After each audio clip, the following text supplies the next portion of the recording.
Ẹ̀yin tèmi ṣàlàáfíà lẹ wà. Gẹ́gẹ́ bí èmi on point by 2 ṣe wà lénìí. Thank you for joining me. May God continue to bless you. Ẹ dákun, kí ni ìdí tá fi ń gbààwẹ̀ náà? Ìdí tá fi ń gbààwẹ̀ ó pọ̀. But most especially, ò ń gbààwẹ̀ nítorí ara rẹ ni. Torí àwẹ̀ tẹ́ ń rí ó ní spiritual benefits, psychological benefits, emotional benefits, health wisely. Yes. Ara benefit ẹ̀ ni pé ká kóra wa ní ìjánu. Ká mọ́ bá já sí kànga. Ká kóra wa ní ìjánu, ká mọ́ bá já sí kànga. Tá bá sọ pé ká kóra wa ní ìjánu, ẹ̀yin kan máa sọ wípé kí ló ń jẹ́ ìjánu? Ṣé oúnjẹ lásán? Oúnjẹ nìkan kọ́. Àtóúnjẹ ẹnu, àtóúnjẹ ìsàlẹ̀, òun ni ká kóra wa ní ìjánu. Ká kọ́ọ̀pù habit wa tá mọ̀ pé kò tẹ́ Ọlọ́run lọ́rùn. À ń ṣe àwẹ̀ ni nítorí ká lè bá súnmọ́ Ọlọ́run. Ká lè bá súnmọ́ Ọlọ́run. Ó ní báwọn olóyìnbó ṣe máa ń pè é, ká lè bá súnmọ́ Ọlọ́run, ká lè bá máa ṣe nǹkan t'Ọlọ́run fẹ́. Èèyàn tó bá dẹ̀ ń ṣe nǹkan t'Ọlọ́run fẹ́, ó máa jìnnà sí ṣìnà ṣíṣe. Òun ni pé kò yé ṣe pé kẹ́ ẹ gbààwẹ̀ lásán. Tẹ́ ẹ bá gbààwẹ̀ lẹ́yìn àwẹ̀, kẹ́ ẹ tún emulate behaviour tẹ́ ẹ ń ṣe nígbà tẹ́ ẹ ń ṣàwẹ̀ yẹn. Kò kí ń ṣe pé kẹ́ ẹ gbààwẹ̀ tán, kẹ́ ẹ tún wá lọ padà sí gutter ibi ẹsẹ̀ àárọ̀ yín tẹ́ ẹ feel pé kò bá Ọlọ́run mu. You understand? Pé kíní yìí o, ìṣekúṣe ni o. Jẹ́ kí n mọ̀ ṣe mọ́. Jẹ́ kí n mọ̀ ṣe mọ́. Báwa ṣe wà lórí bíbà yìí, teaching làwa ń ṣe fún ọkọ àti ìyàwó. Ẹ jẹ́ ká wá implant teaching. Báwa ṣe successful, ká implant ẹ̀ fún yín. Nǹkan tí èmi ṣe ń bíbà yìí nìyẹn. So, kí ló wá mú ọ̀rọ̀ yìí wá lénìí? Ó ní ọ̀rọ̀ HIV/AIDS. HIV. According to source. Èmi ò sọ pé source torí pé kí n tẹ́ bá béèrè lọ́wọ́ mi, tẹ́ bá níbo ni mo ti rí, màá níbi tí mo ti rí leléyìí. Ìgbà tá à ń kọ́ṣẹ́ yìí, ó níbi tá a kọ́ dé. Ó ní àmì, ó dẹ̀ ní àpẹẹrẹ. A kì í jáde jálu ọ̀rọ̀. Ìwọ tó bá lọ sọ yàmáyàmá, tó bá lọ arrest ẹ, bí wọ́n ṣe arrest Blessing CEO. Like seriously, àwa máa sọ pé ibi tá a ti gbọ́ leléyìí. And tá bá sọ, a ti rí pé àwọn ẹlòmíràn ti share rẹ̀. According to report tí mo gbọ́ from the source, ó ní, and I quote, English wọ́n fi kọ́, èmi ó sọ ní Yorùbá. K'Ọlọ́run bá wa dúpẹ́ fún ibi tá a ti rí. A fi ń kọ́gbọ́n ni pé ìwọ ọlọ́kọ tí ọkọ rẹ bá ń ṣèrànù, ìwọ oníyàwó tí ìyàwó rẹ bá ń ṣèrànù, pè wọ́n níbi tí wọ́n ti gbé gbọ́. Ẹ pè wọ́n níbi tí wọ́n ti gbé gbọ́. English làwọn kọ́, àwọn á sọ ní Yorùbá. Wọ́n ní kí ẹ pè wọ́n níbi tí wọ́n ti gbé gbọ́ pé kíní tá à ń pè ní HIV yìí ó ti ń lọ rẹ̀ntó. Ó ti ń lọ rẹ̀ntó. Ó ní there is a pandemic of HIV in Nigeria, especially Lagos. Wọ́n ló ní the highest number. Wọ́n l'Ékòó, wọ́n ló ní the highest number. Àwọn tó dẹ̀ ń kọ̀mẹ́ǹtì, wọ́n ní ní Lẹ́kí, ó pọ̀ ní Lẹ́kí, ó pọ̀ ní Àjà, ó pọ̀ ní Ìkẹjà. Bí wọ́n ṣe sọ ni, kò s'Èkó nìkan fà. Everywhere ni. Ìkan tó bá ti dé bá ojú, ó ti dé bá imú. Tó bá ti dé bá imú, ó ti dé bá ẹnu. Everywhere ni. Wọ́n wá go further on. Wọ́n ní wọ́n famous celeb. Wọ́n ní wọ́n famous celeb tó ń kú díẹ̀díẹ̀ nítorí pé ó ti kó àrùn kògbóògùn yìí. Nítorí pé ó ti kó àrùn kògbóògùn yìí. Pé òun ò ní fẹ́ mention orúkọ. Ṣùgbọ́n nǹkan tó ń dùn òun jù, òun ni pé ó ń lọ káàkiri pẹ̀lú ọkùnrin. Ó ń kó fún àwọn ọkùnrin. Ìwádìí jẹ́ ká mọ̀ pé àwọn actors míì wọ́n kú pẹ̀lú kíní tí wọ́n dẹ̀ ti kó fáwọn èèyàn. Nínú this same report, wọ́n ní ex Ọ̀yọ́ queen. Òun náà kó, wọ́n ní kì í ṣe Bádírà o. Ẹ mọ́ sì mí gbọ́ o. Wọ́n ní ex Ọ̀yọ́ queen. Wọ́n ní òun náà kó. Ó ní eléyìí gan ló dùn jù. Ó ní kí là wá pélé, ṣé àìlọ́léèwé ni àbí kí ni? Nítorí pé kí ni? Ó ń share rẹ̀ káàkiri. Ẹ̀yin ọkùnrin ẹ gbọ́, ẹ̀yin obìnrin ẹ gbọ́. Wọ́n ní ex Ọ̀yọ́ queen yìí, wọ́n ló ń share káàkiri bíi chinchin. Wọ́n ló ń share àrùn kògbóògùn HIV yìí wọ́n ló ń share rẹ̀ káàkiri bíi chinchin. Ẹ wà aware. Èmi ò wá fi kún un, sóyé yín. Èmi wà lórí platform yìí ni to even give hope to the hopeless. Nítorí pé kí ni knowledge yìí ó vast everywhere ni.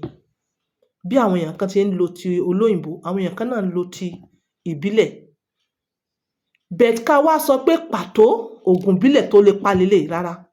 But whatever tó bá boost hormones tá ti máa sọ lórí social media yìí máa include ẹ̀ pẹ̀lú ògùn tí wọ́n fún yín ní hospital.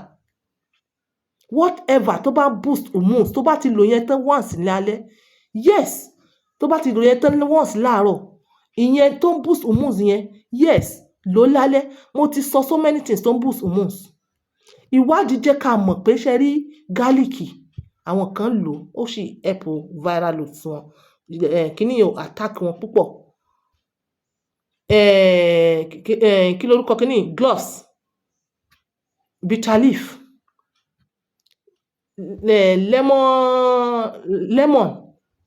lemongrass, water leaf, efinrin. Oníkálukú ṣáà ń wá one way or to the other. Kí lorúkọ rẹ̀? Coconut water fi extract omi bitter leaf. Àwọn èèyàn kan mú ní díẹ̀ tó dẹ̀ ṣe ń ṣe kíni tó dẹ̀ ṣe ń help wọn. But the most important thing òun ni pé tó bá ti find out pé o ní lọ sí hospital. Ní hospital free of charge òun ni wọ́n fún wọn ní retroviral drugs. Free of charge tẹ́ máa lò ní everyday. Then ẹ̀yin tó bá jẹ́ wípé o kàn suspect pé o ti bá èèyàn tí ó ní o ti bá sùn, bóyá o lọ ní nice time pẹ̀lú èèyàn kan, o wá jáde, èèyàn kan wá jẹ́ ní info pé ẹni yẹn ó ní AIDS o, àbí ẹ ti lọ share syringe, àbí ẹ ti lọ contact ẹ̀jẹ̀ pẹ̀lú èèyàn tó ní, ó ti wà exposed sí virus yẹn. Treatment kan wà tí wọ́n fún wọn tí wọ́n pè ní PEP. Within 72 hours tó bá ti wà exposed sí virus yẹn, òun ni kò ti lò. Àjẹ́bẹ̀ òun ni kò ti bẹ̀rẹ̀ sí ní lò. Àìjẹ́bẹ̀ kò ní ṣiṣẹ́. Tó bá yẹ pé hours count 72 hours. Tó bá ti máa di 73 hours tó bá lò kò ní ṣiṣẹ́. Immediately Ọlọ́run má jẹ́ á rógun àwọn tó ń báyàn sùn tipátipá. Yes, tó bá suspect pé yes, maybe o kàn suspect pé o wà ní environment àwọn tó ní o dẹ̀ fẹ́ ní ìkan náà tí wọ́n pè ní the first one mo pè ní PEP, that is o ti wà exposed séèyàn tó ní bóyá o ti lọ béèyàn yẹn sùn sort of, ìyẹn jẹ́ PEP. Then ìkan náà wà tó ń jẹ́ PrEP, that is o kàn suspect pé àwọn tó ní environment yẹn wọ́n ní environment yẹn ìwọ ò dẹ̀ fẹ́ ní. Then congratulations, eléyìí gan kìí ṣe ni ó ti ṣe díẹ̀ tí wọ́n ti ṣe discovery yìí.